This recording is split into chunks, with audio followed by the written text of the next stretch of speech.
Distinguished guests, trustees, students, staff, and faculty, friends and family of President Acebo, I bring greetings from Macalester College in St. Paul, Minnesota. I'm sorry I cannot be there in person today, but although a calendar conflict precludes my travel this week, I am with you all in spirit to celebrate the investiture of your 13th president. In a typical inauguration ceremony, you learn things about your new president because they are a relative newcomer to the community. But it's not my job to introduce President Acebo to you. You already know him and his many fine attributes. He's been leading successfully at your institution since January of 2023, and his numerous accomplishments are legendary. So perhaps I'll just underscore a few things you may already know about him. He's a true believer in the transformative power of higher education and in the importance of expanding access to it as a ladder of opportunity, especially for students from groups that historically have been excluded, undervalued, or overlooked. He's undaunted by detractors and skeptics who would roll back the clock to a time when people like him and like me would not be trusted with the responsibility to lead a college or university.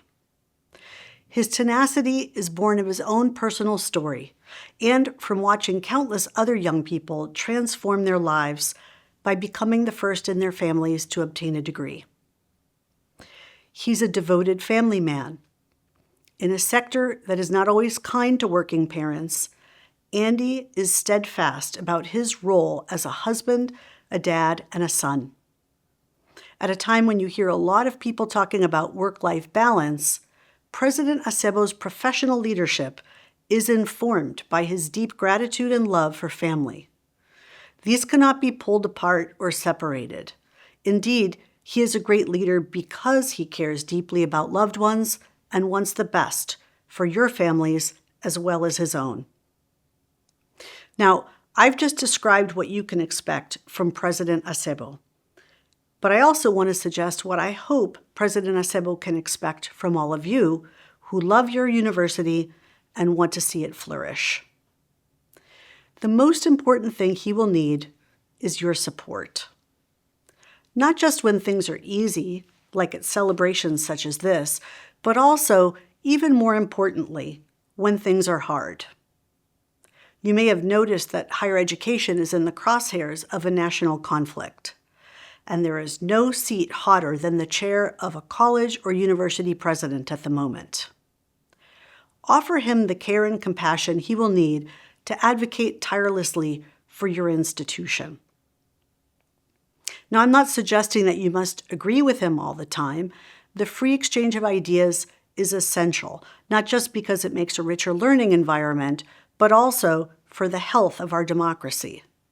It's vital that people can express themselves and disagree. But this is a really tough job.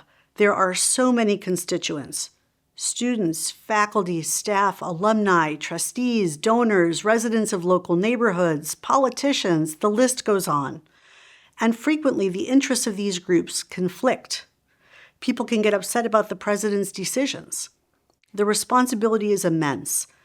And the criticisms, when offered without kindness or courtesy, can be painful.